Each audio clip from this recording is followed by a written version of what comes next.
This is Deuteronomy chapter 28, verse 54. So that the man that is tender among you and very delicate, his eyes shall be evil towards his brother, and towards the wife of his bosom, and towards the remnant of his children, which he shall leave. I like to give all praises, honor, and glory to the Heavenly Father, His only begotten Son, YAHAWAH, BAHASHAM, YAHAWASHI, BAHASHAM, Rakakwadash. Double honors to our apostles and elders of Great Millstone for teaching us His truth according to the Bible well. Another shalom, all the sincere occupants throughout the four corners of the earth, pushing His truth through diligence and sincerity and in charity. And another shalom, all the sincere followers, believers of YAHAWASHI, YAHAWASHI, not just hearers of the word, but doers as well. You men, women, and children, and hopefully elect, shalom. And this quick hit is a quick hit. Was inspired by this video I seen. Came from ABC News. This is a chairman from the Jordan brand shares a dark secret. All right, and I'm gonna play most of it, and you'll see how Jake. You know, all this is a product of Esau, man. You know, these curses are something we brought upon ourselves. But, you know, being in these hoods, the ghettos, the barrios, the reservations, you know, it causes Jake to, you know, be evil to one another, man. Packed in like rat sardines. All right. This Jake, he was in a gang and he ended up taking his angry vengeance out, which was actually the Lord's vengeance, on another Jake. All right, and that was a dark secret that he kept until this day, and he just now exposing it. And I'll just let the video play. Well, he rose to the highest heights in the NBA and the sports world, but for all that time he was keeping a dark secret from everyone about what he did decades ago until now. We talked with Larry Miller about why now is the moment to come clean and what he hopes that young people can learn from him now as he shares his story.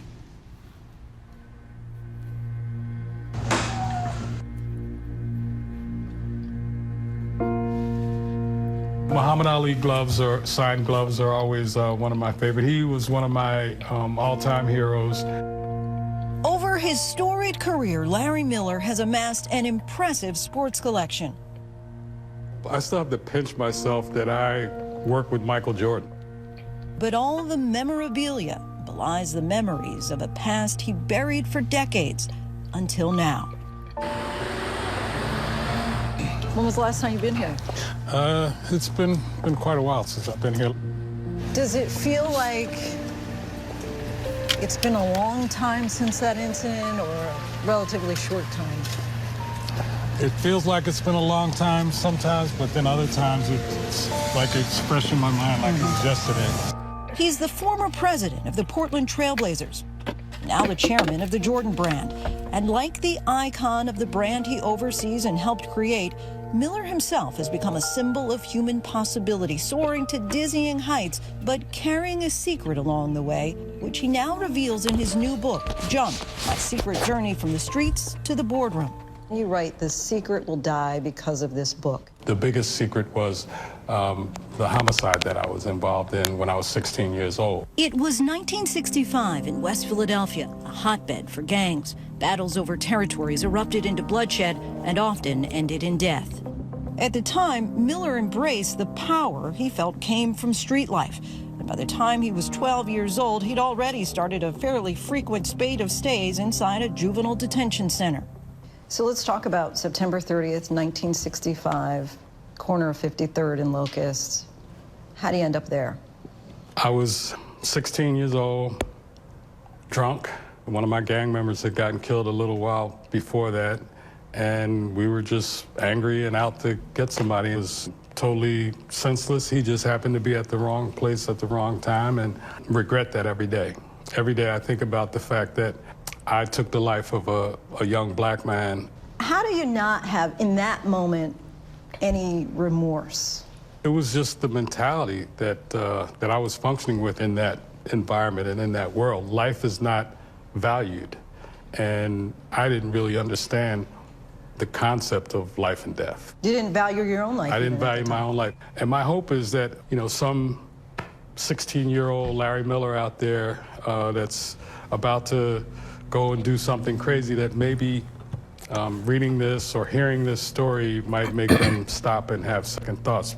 He never reached out to the family of his 18-year-old victim. His name, Edward White, is not mentioned in the book. Why didn't you approach the family at some point before the book and say, I'm sorry?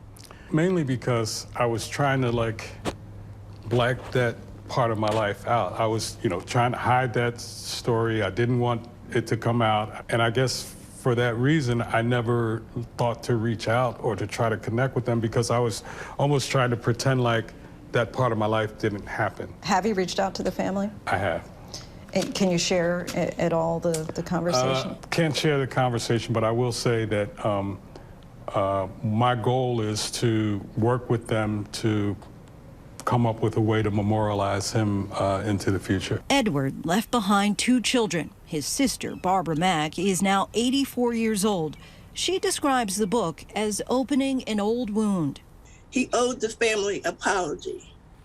He owed the family to correctly say, this is not a stranger.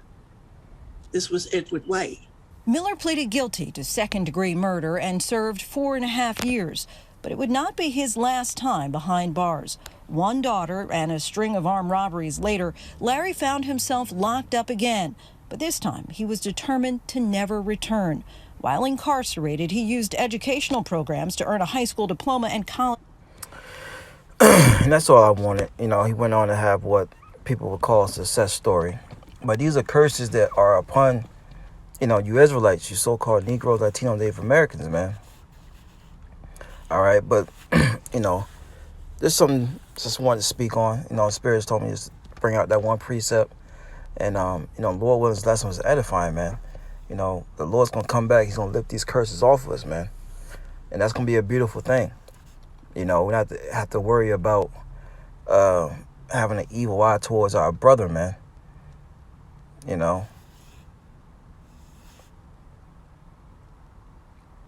Shalom.